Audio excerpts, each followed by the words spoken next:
And finally this week is The Incredible Hulk, which is not necessarily a sequel to the previous Ang Lee version from 2003, which is probably a wise decision. I mean, that you may already know the background of that story. It cost a lot of money to make, and they didn't make a whole lot of money back.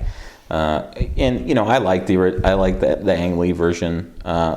The main complaint being it was too cerebral, which I hate to agree with a statement like that, because I think most movies could stand to be a bit more cerebral. But I mean, we're talking about the Hulk here, and he grows really big and turns green and then breaks things, and that's 2-word sentences. This is the Hulk in a nutshell, and so Louis Leterrier directed this one, and this I think suits the character much more. And they don't really rehash a lot of the backstory. I mean, you probably know Bruce Banner exposed himself to gamma rays, and now anytime he gets angry, he turns into the Hulk.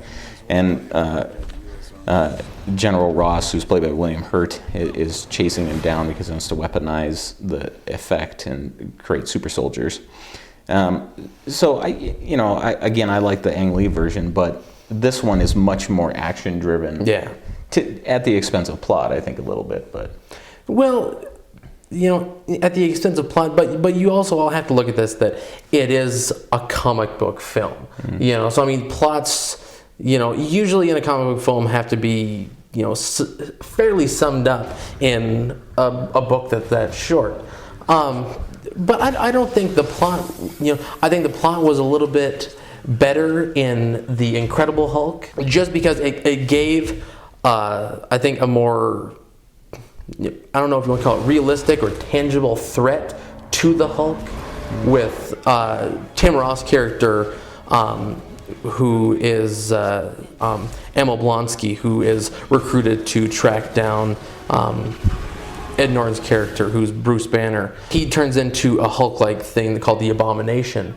And that's a much more, I think, realistic villain for the Hulk to fight, rather than in the Ang Lee version where he was up against the military and kind of moping around all the time about what's happened to him. Yeah. Well, yeah. I mean, again, I like my main problem with the plot is that at the beginning of the movie and the end of the movie, the characters are in basically the same place. And the best comic book movies can expand well beyond the pages of the comic, beyond the frame, and I think Iron Man did that, and certainly the newer Batman movies.